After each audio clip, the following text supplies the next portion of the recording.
Hi, this is Christine Baker, and today I'm going to be talking about wrapped stitches, embroidery stitches. So for wrapped stitches, like little French knots, like this one right here, we're going to use milliner's needles. And the reason we do that is because they're nice and straight, and the top of the needle where the eye isn't much bigger than the shaft of the needle. So when you wrap your stitches around the needle and then pull them up over top of the eye, they don't get stuck. So this package of clover needles has 4 different sizes. So the smaller the number, the bigger the needle. So I'm using a size 5 DMC pearl cotton today. So I'm actually using the biggest needle, the size 3. So anytime you're using a thicker thread, you have to use a bigger needle because you want to make sure you can get the thread through the eye of the needle. So for wrapped stitches, basically you take your needle and you wrap the thread around it, okay? So for this French knot, which is the first one we're going to do, I've come up out of my fabric, and now I'm going to hold my needle in my dominant hand and the thread in my non-dominant hand. Let's see if I can get you in the middle there. Okay, so now we're going to wrap the thread around the needle. So I've wrapped it 3 times for this knot.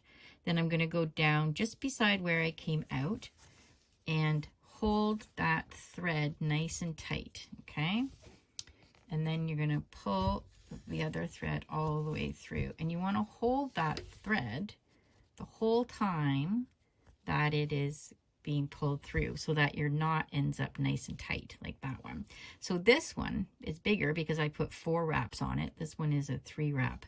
So the more wraps you put on, or the thicker your thread, the more, or the bigger your little knot will be. So 1, 2, 3, 4, do 5 on this one. And then down right beside, pull it tight. And then hold on to that the whole time that you're pulling the other thread through. Oh, and there's my 3rd one. Now, the next stitch we're going to do is very similar to the French knot. It's called a pistil stitch. And it's really good for like the middle of flowers or for making flowers. So the same thing, you come out of your fabric, but you're going to make a tail on your French knot, basically. So we're going to go back into the fabric over here. But I want to do my wrapping first. So 1, 2, 3. And actually, I think for pistil stitches, you're only supposed to do 2. So we'll go 1, 2, and then put it down. Okay, so now we've got a tail, and we're going to hold that that end of the thread nice and tight and pull. Oh, and there's our pistil stitch. So this is also good for making like antenna on a little bug too. So let's do 3 this time. 1, 2, 3, and see how it looks.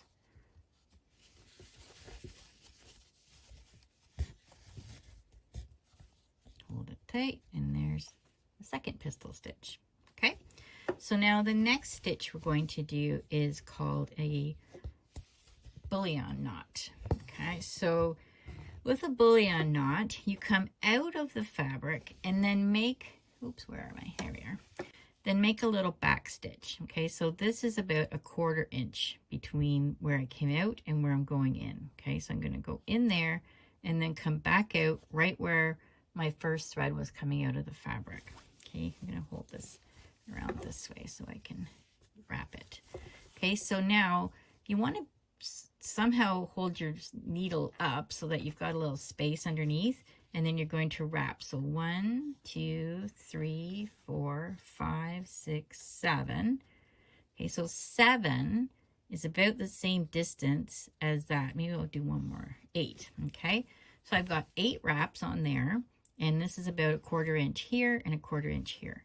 So now the trick to this is to hold those threads in your left hand if you're right-handed, and pull up on this thread, okay, until it's tight.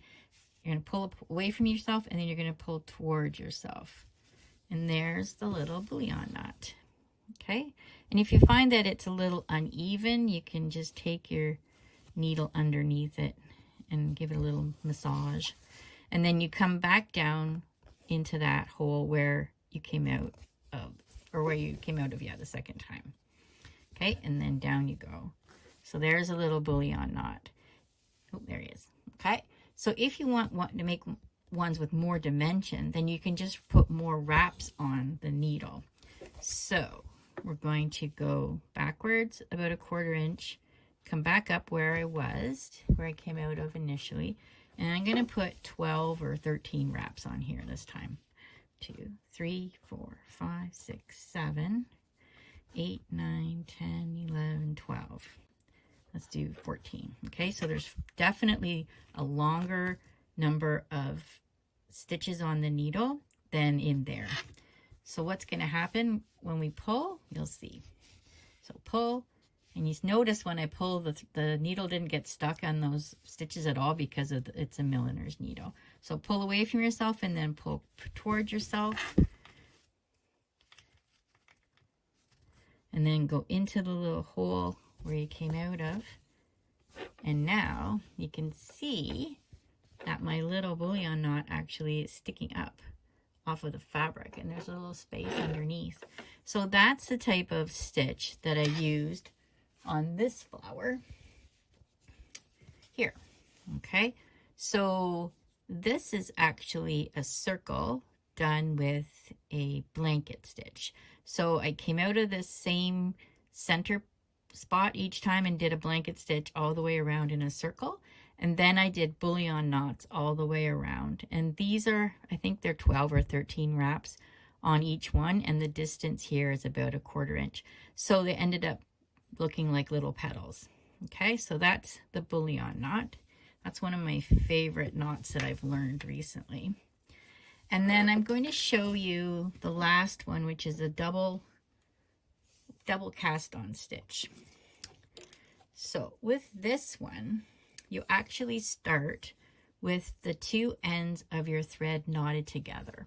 Okay, so we're going to knot them together. Usually you don't do that. You just start with the knot on one end. But with this stitch, you start with both ends knotted. Okay, and then come up from your fabric at the point where you want the end of your stitch to be. Okay, so I'm going to make this a small one because I don't want to be doing this for hours when you're watching. So we're going to divide the 2 threads apart, okay? And we're going to come up right in between them.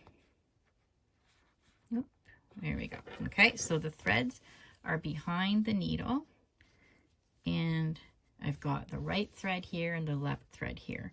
So I'm going to do like this little twist, and see how the thread is a loop, and then I'm going to slide it on top of there and pull it tight.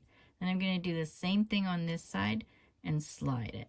So you want to make sure that the thread goes over and under so that it makes a knot when you pull it onto the needle. Okay, so you just keep alternating like that. Whoops, that one came out.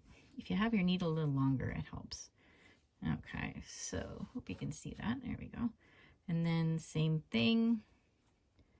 I've seen people do it with just one hand, but I can't seem to get the hang of that. So I think if you knit, you'll know how to do this because it's same as casting on a knitting needle.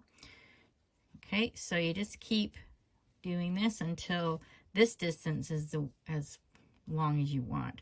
So if you want the stitch to lay flat on the fabric, then you do it the same distance here and here. If you want it to have a little bit of dimension, you can make it a little bit longer. So I think that's as long as we're going to do. So I don't know how many I did on each side, maybe 6 or 7.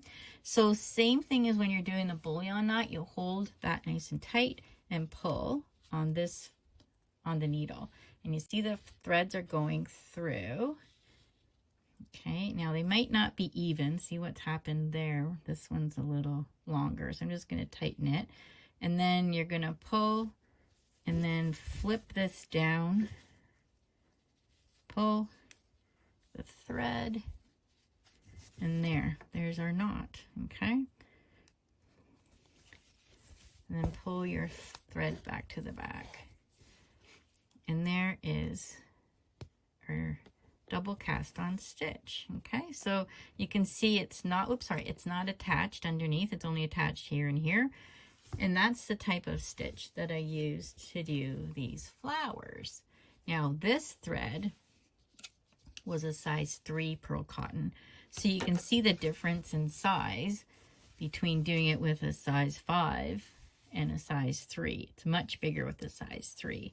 And I made these a little bit long so that they would stick up a little bit. So I did 6 of them in a circle and then did a French knot in the middle to finish off the flower. Okay, so I hope you enjoyed all of those different wrapped stitches, and you hope you work on your own needle roll and have fun with them. Oh, sorry, I forgot to show you. This is what the pistil stitch looks like when you do it in a flower. Okay, so that's the pistil stitch. This is the double cast on stitch. These are the bullion knots.